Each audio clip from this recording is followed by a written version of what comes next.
Hi, I'm Casey. I'm a registered massage therapist and the owner of Remedy Wellness Center. I'm going to talk a bit today about how many treatments you should expect to come in for if you're coming in to resolve a specific issue. So something like lower back pain, a neck injury, carpal tunnel, plantar fasciitis, all different kinds of things. A good general rule of thumb is to expect to come in for at least 3 visits, and that's whether you're seeing a massage therapist, our chiropractor, physiotherapist, athletic therapist.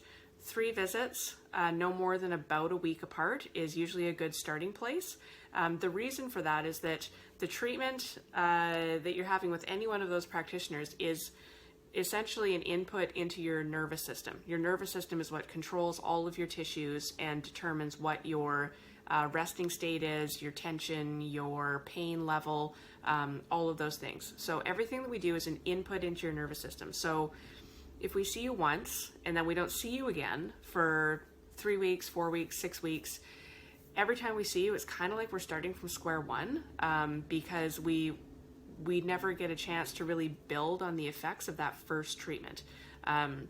Your nervous system has already reverted back to the way that it was moving before and how it was before by the time we see you again. So if we see you about 3 times, no more than about a week apart, it allows us to build on the results of that first visit so that we can strive for some lasting change from the treatment. Now, the other thing that plays into this is whether you do your exercises or not. Just about all of our practitioners will give you either some stretches or maybe some strengthening exercises, mobilization exercises, or it might be something more like guided meditation or mindfulness.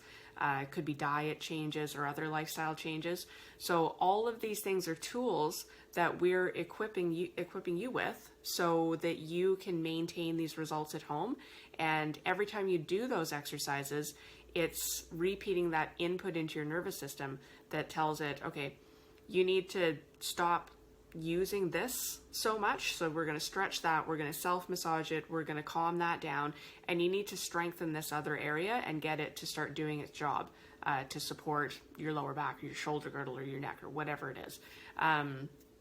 So other factors that play into how quickly you're going to see results are your mental and emotional state, both when you come in and when the injury originally happened. So if something happened 20 years ago, it was very traumatic, or something else was going on in your life and you were very stressed out, your nervous system is going to really hold on to that, and it's going to be harder to get it out of your nervous system. It's going to require more treatments and probably require you to be a bit more diligent with your home care routine.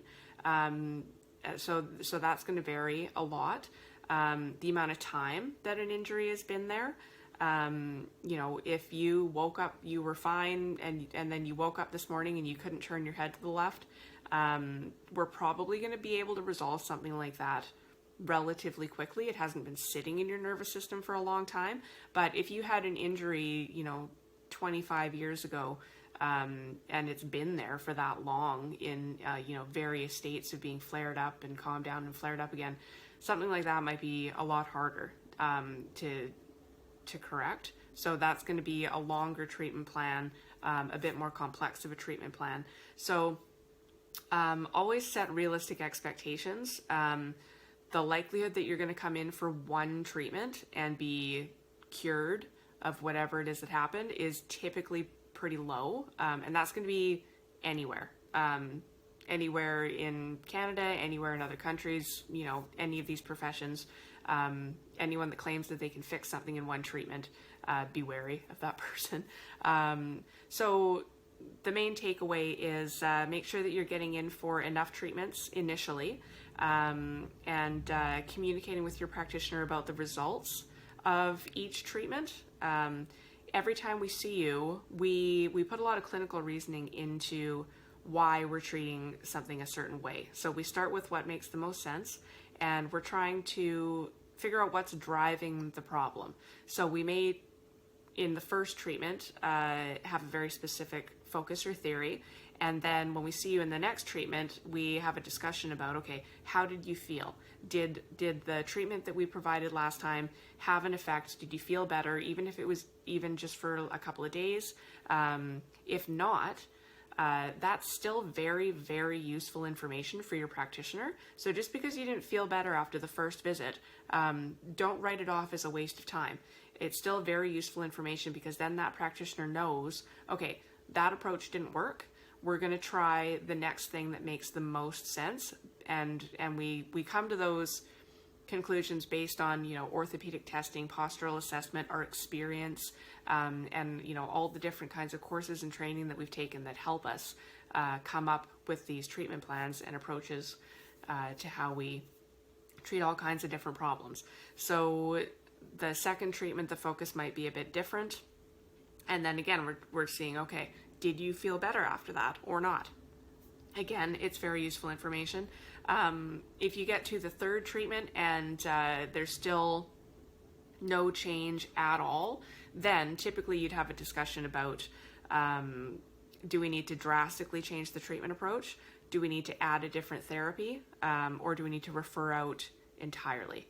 And your practitioner will give you a bunch of different options to choose from, and there can be a discussion about that. See, okay, what needs to change here in order to start seeing some results?